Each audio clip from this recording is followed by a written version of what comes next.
A lot of different genres of music, but true school hip hop is, you know, where my heart belongs, because it has, to me, it has messages that helps me get through day-to-day life, whether I'm struggling, whether I'm broke, whether, you know, I'm mad at somebody or whatever, you know, I get that out of that music. Just graduated from Florida A&M University with a bachelor's degree in allied health science. So, you know, whatever your degree is, you know, it's not going to keep you directly in a box to where you have to stick to that for the rest of your life, because your heart's going to pretty much, you know, tell you where you need to go. And I figure that's DJing and music. One of my favorite DJs, or two of my favorite DJs, is Jam Master Jay. He was the anchor of Run DMCs, and he was pretty much the pioneer in what you call like a tour DJ, you know, just all around DJ.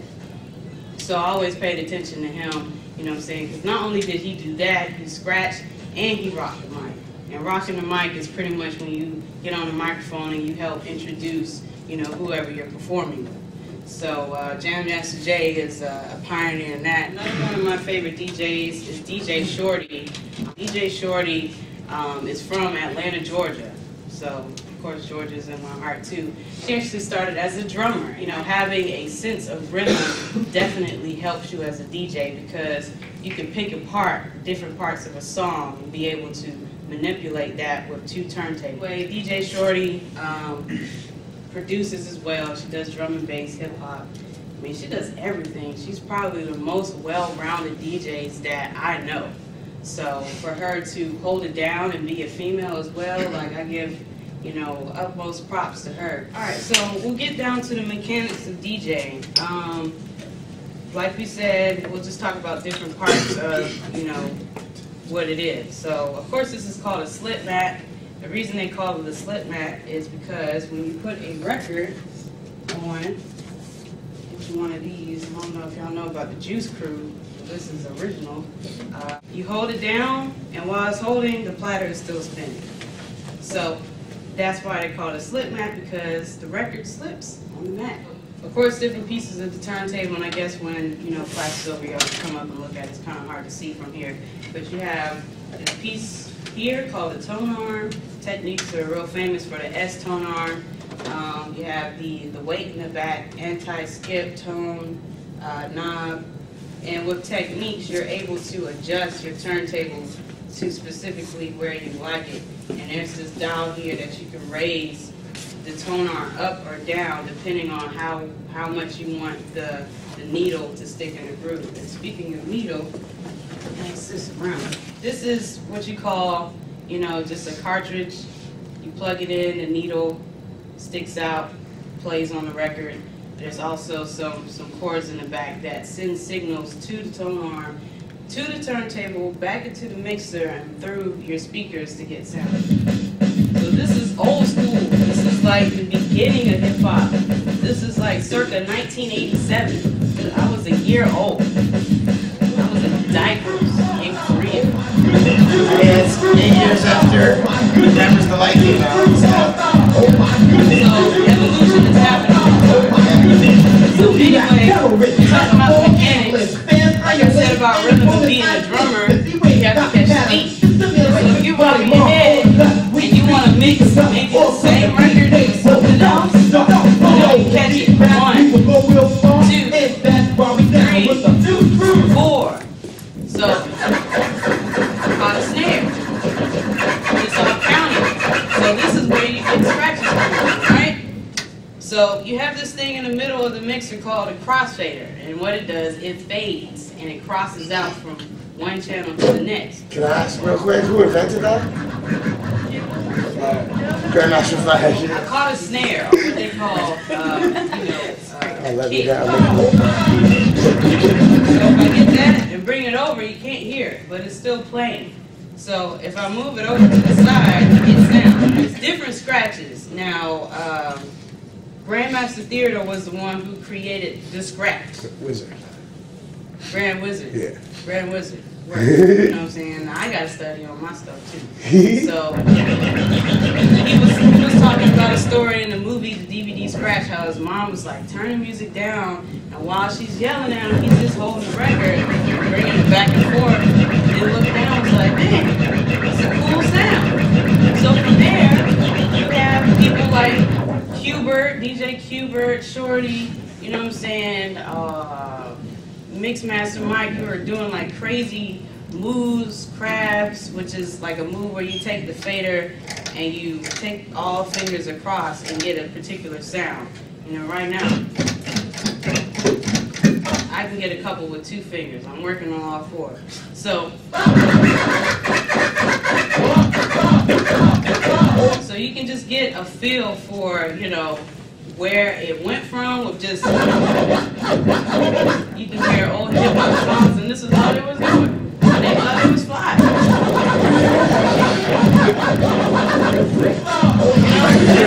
Because we were talking about you have to catch a beat. So if you're beating your head like this, there's something called a pitch adjustment on turntable, where you can move the BPM a beat for every move that you make.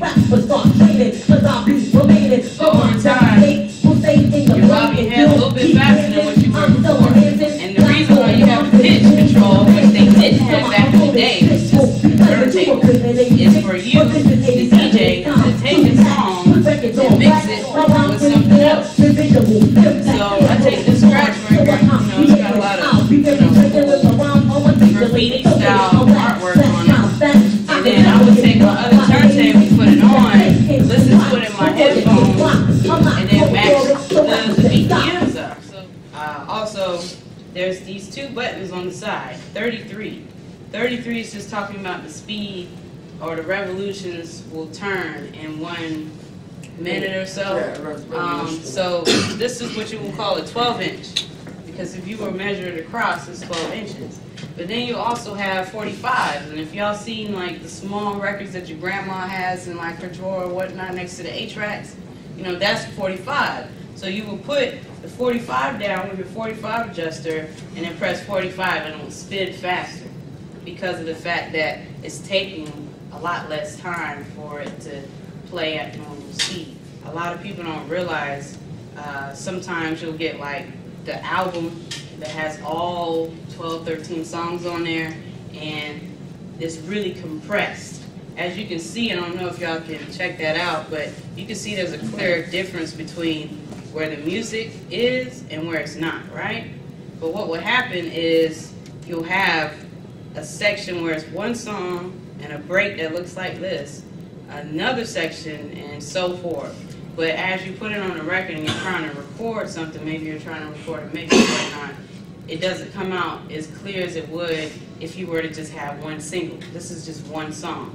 But as you see on this, I don't know if y'all can see the breaks in the record at all.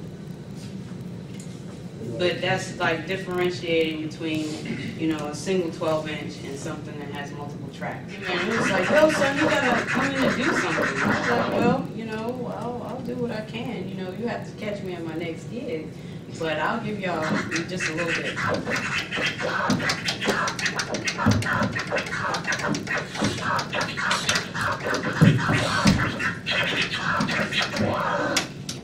So this is kind of like a combination of different scratches. So do any of y'all have any questions, I guess, about my history or just DJing or any experiences I've had or anything of that nature?